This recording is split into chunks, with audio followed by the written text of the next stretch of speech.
बात आज की चैनल के कार्यक्रम टॉप 10 में आपका स्वागत है। मैं हूं निपुण भार्गव और पेश है अभी तक की 10 बड़ी खबरें।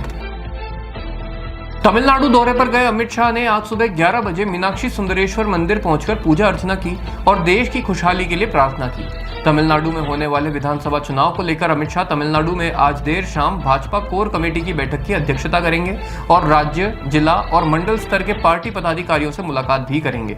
अमित शाह ने कहा कि मैं तमिलनाडु भाजपा के ऊर्जावान कार्यकर्ताओं से मिलने को उत्सुक हूँ। राजस्थान के भरतपुर के पीलूपुरा गांव में आज सुबह से ही गुर्जर समाज के लोगों के जुटने का सिलसिला जारी है, जहां समाज के लोग अपनी मांगों को लेकर रणनीति तैयार करेंगे। इस पर सभी की निगाहें टिकी हुई है। यह महापंचायत इसलिए अहम मानी जा रही है क्योंकि इससे पहले समाज और सरकार के बीच किसी प्रकार की बातचीत नहीं हुई है। ऐसे में सबकी निगाहें इस ओर है कि महापंचायत के बाद गुर्जर समाज का अगला कदम क्या होगा। महापंचायत को लेकर पुलिस प्रशासन पूरी तरह सतर्क है और बड़ी संख्या में आरएसी जवानों को तैनात किया गया है। मुख्यमंत्री योगी आदित्यनाथ ने कहा कि कर चोरी एक राष्ट्रीय अपराध है और इससे राज्य की विकास योजनाओं तथा लोक कल्याणकारी कार्यक्रमों पर प्रतिकूल असर पड़ता है। योगी ने शनिवार को राज्य कर विभाग की उच्च स्तरीय समीक्षा करते हुए अधिकारियों से कर संग्रह में पारदर्शिता, तकनीकी दक्षता और कड़े प्रवर्तन की नीति अपनाने का निर्देश दिया। उन्होंने शेल कंपनियों और पंजीकृत फर्जी फर्मों के खिलाफ अभियान चलाकर कार्रवाई करने का निर्देश दिया। उन्होंने कहा कि इस तरह के कृत्य व्यापारी बंधुओं की सुविधाओं में सेंध लगाने का प्रयास है जो अक्षम्य है।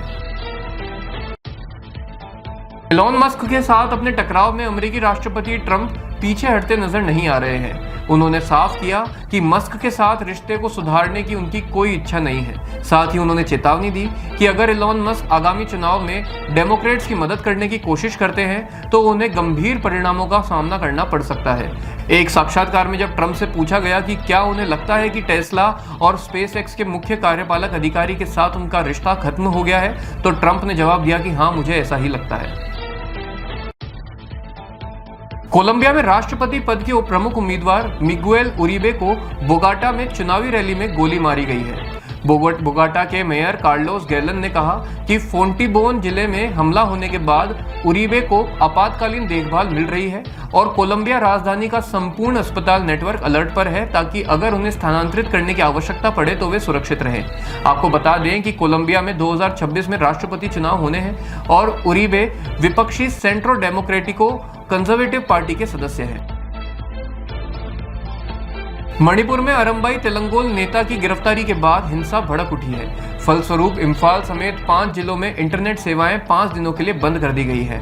सोशल मीडिया से अफवाह फैलाने की आशंका जताते हुए यह कड़ा कदम उठाया गया है। साथ ही चेतावनी दी गई है कि उल्लंघन पर कानूनी कार्रवाई होगी। शनिवार रात खबर आई कि मैतेई संगठन अरबाई तेलंगोल के एक नेता को गिरफ्तार किया गया है। इसके बाद प्रदर्शनकारियों ने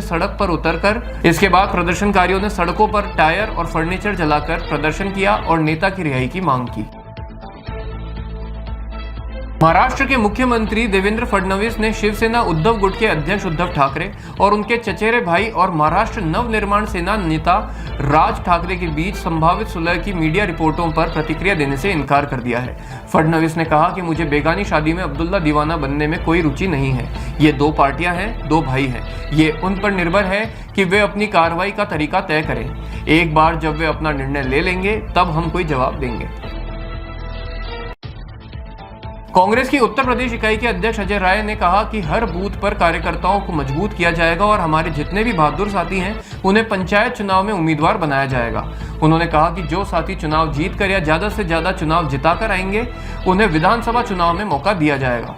पत्रकारों से बात करते हुए अजय राय ने कहा कि हमारा कार्यकर्ता प्रदेश के बूथ पर काम करता है, जिले में और ब्लॉक में काम करता है, उसे हम ताकतवर बनाएंगे। उन्होंने कहा कि पंचायत चुनाव में ताकत दिखाने के बाद आगे की रणनीति राष्ट्रीय नेतृत्व तय करेगी। शिवसेना नेता प्रियंका चतुर्वेदी ने जर्मनी में ऑपरेशन सिंदूर को लेकर पाकिस्तान को आईना दिखाया। चतुर्वेदी ने कहा कि भारत के सशस्त्र बलों ने देश पर बुरी नजर रखने वालों को करारा जवाब दिया है। उन्होंने कहा कि हम महात्मा की भूमि हैं, हम बुद्ध की भूमि हैं, लेकिन हम कृष्ण की भूमि भी हैं। प्रियंका ने कहा कि केवल भारत ही नहीं बल्कि पूरी दुनिया आतंकवाद से पीड़ित है। भारत आतंकवादी शिविरों को निशाना बनाकर एक तरह से संयुक्त राष्ट्र का काम कर रहा है। देवभूमि के विकास पर मंथन के लिए राजधानी में अमर उजाला की ओर से संवाद उत्तराखंड का आयोजन किया जा रहा है। इसमें देश की नामी गिरामी हस्तियां एक मंच पर राजनीति, सुरक्षा, सिनेमा, खेल और अध्यात्म पर चर्चा करेंगी। उत्तराखंड के विकास और प्रदेश के युवाओं के करियर व भविष्य की योजनाओं पर भी बातचीत की जाएगी।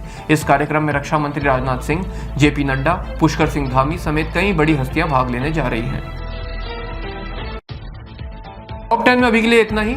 अगले कार्यक्रम सुपर 30 में आपसे फिर मुलाकात होगी। तब तक के लिए बने रहिए आपके अपने चैनल बात आज की के साथ। धन्यवाद।